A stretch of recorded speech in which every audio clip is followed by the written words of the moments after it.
The early game rebalance to RuneScape is here, but what does that mean for you? You might be a returning or new player watching this, or simply a nerd just like myself who has been around for decades at this point. Yeah, sorry for exposing you, but what truly changed and how will it affect you? Because even if you are a mid to end game player, some of these changes will impact how you interact with the game on a day-to-day basis. Also, let me know what early to mid game content you would like to see from me. I've been working on a couple of guides here and there, but always would like to hear from you guys what you actually want to see. Whilst you're down there, consider leaving a like to help me out and subscribe. We're trying to get to 15,000 subscribers by the end of the year.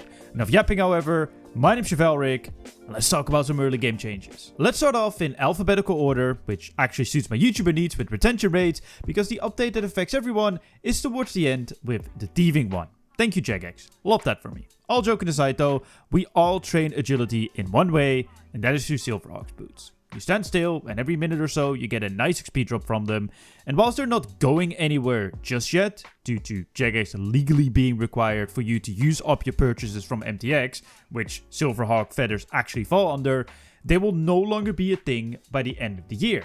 Thankfully, Jagex recognizes that the reason why people used them was also because agility was simply just dog water, and they are buffing the experience rate for every single low level course, starting at the Birth Rope Agility course at level 1 and ending at the Barbarian Outpost at level 35. The latter seeing a 101% buff, aka doubling the experience, which ultimately makes it the best course from level 35 all the way to level 52 until you unlock the Wilderness Agility course. For this update, you would have to spam one section of the Anachronia Agility course, running back and forth for almost half the experience, so it's a vast improvement. And not to worry, throughout this year, the mid and high level courses will also see improvements, which are also very needed, because agility just sucks. There are also some agility shortcuts that are being adjusted, but they're not really that relevant to you, besides the one in the Fremenic Slayer dungeon. You probably encountered this little gap jump to the Pyrofiends before. Yeah, that required 81 agility for some reason before this update. And let's be honest, at that level, you're probably not even slaying mobs in that dungeon anymore. So changing it to 61 is a great change. Divination will see a drastic change as well. Well, mainly in the experience rates, as they're getting a flat 10 to 20% buff. And that is well needed in general, because we all know how slow divination training actually is.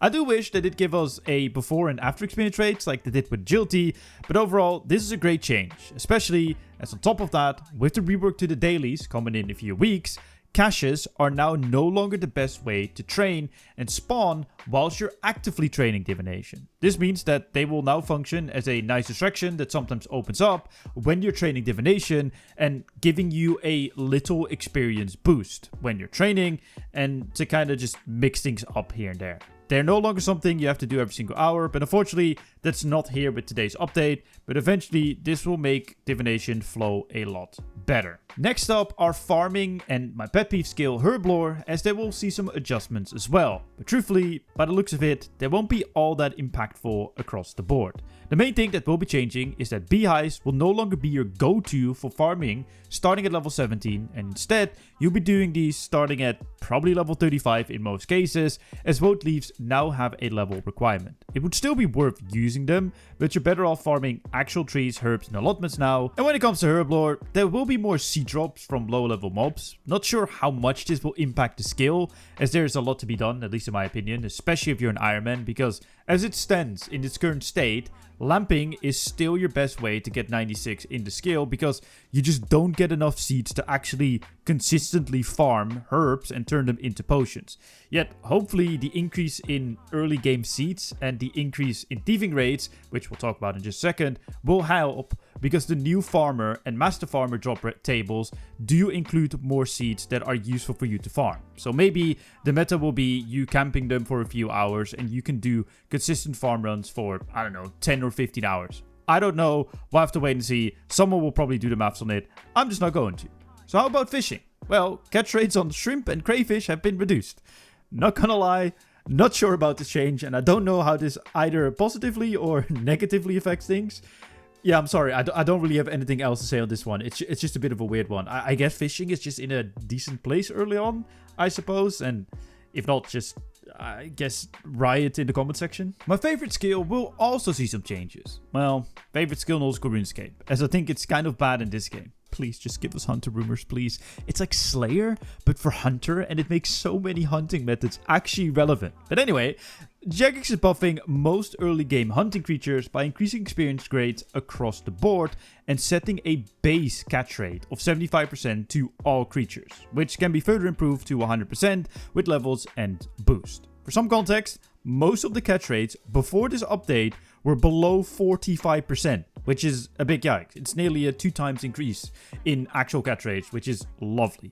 Also, for the mid-level players, red Chinchompas can now be multi-caught in volumes of 1 to 6. So catching Chinchompas will now actually be a viable way to obtain them and use them for range training. Yet it doesn't just come with a flat buff to hunter creatures. World of Gigs, aka RSI Clicking Simulator, are getting a drastic nerf, between 40 to 60% across the board in experience rates, and does apply to the higher level ones as well. This will be adding more variation into the hunter skill, because as it stood before today's changes, catching World of Gigs was the meta from level 1 to 99. Yeah, that's not healthy, so I'm glad they're changing it.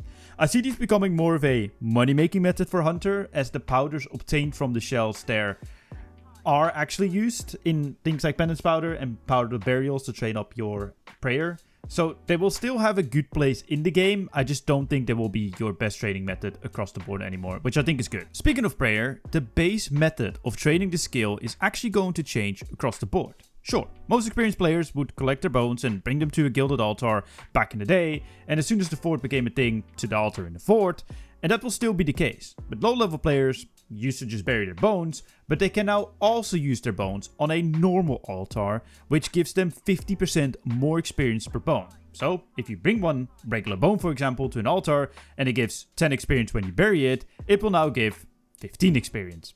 I know, maths. Amazing.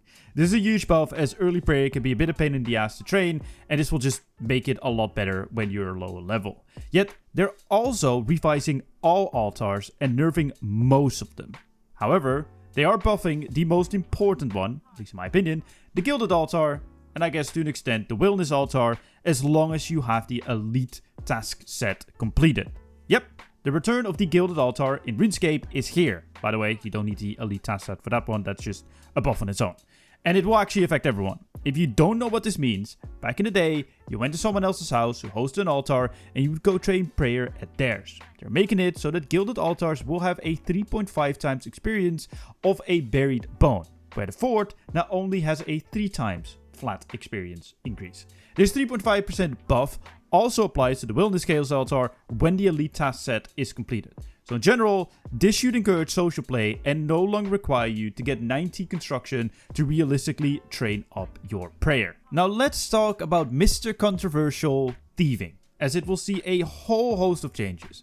Things like the rate for the Thieving skilling outfit from Pyramid Plunder being drastically reduced to a third of the current rate, and even the drop rate of the Scepter of the Gods being reduced by roughly 20%. Plus, they're modernizing some of the mechanics in there too, which sounds more like a mid-game update, but I'm not complaining. Just like the annoying Thieving doors. In the Thieves Guild, you know, the ones that everyone does to do training of the Thieving variety, you know, the one where you just have to world hop. They will still be good, but they won't require you to world hop anymore. They will see a small nerf, but at the same time, you will be able to still do these consistently without actually having to change worlds whenever you clear them out, and you're also not competing with other people. It's just a you thing now, which I think is an overall good change. Now, that doesn't sound too controversial, but there's one change that will affect everyone, and that is controversial, and that is them, as in Jagex, affecting the AFK-ness of Thieving. I will tackle the subject of AFK in the video later this week, so stay tuned for that and subscribe. But pretty much, they're changing the success rate of how pickpocketing works. For early levels, you will get a flat buff of your pickpocketing success rate from whatever it was before to a base 75%, which can be further increased to 100% by levels and other buffs. So, if you can start pickpocketing a monster at level 30, once you're level 55, you now have a 100% success rate. Great. Yet, your success rate will also drop over time as you continue to pickpocket until you get caught or switch targets yourself, ultimately making the skill a lot less AFK And I think that's a good thing. But many people don't seem to agree because they feel like they can play the game, well, not play the game for 15 minutes and that should be good. Yeah, I don't think so. But hey, at least when you do get stunned, the timer is being reduced, so you can easily continue on with your picking of the pockets. And finally, Snowflake accounts rejoice. They're bringing back actual armor drops from low level mobs. And hopefully getting rid of salvage in most cases, which they're still looking into for mid to high level creatures. Fingers crossed, as I always despise the system and reduce the variety in gameplay of, hey, I'm going to smith this rune full helm, or am I going to say X monster to get it? I think that is so much more fun than having to get all your armor from melee through just smithing it, and actually giving you some choice to kill a creature, or even when just randomly killing a creature, you get an item drop, you're like, hey, actually that is an upgrade, which doesn't apply to most like players that have been around, but if you're a new player, it's really cool when you get an adamant square shield or something, and you're like, hey, that's now my best shield that I got. That element was lost with salvage, and I really hope that across the board they will bring it back, but it's a good thing that with the early and lower level armor sets, they will actually be changing that.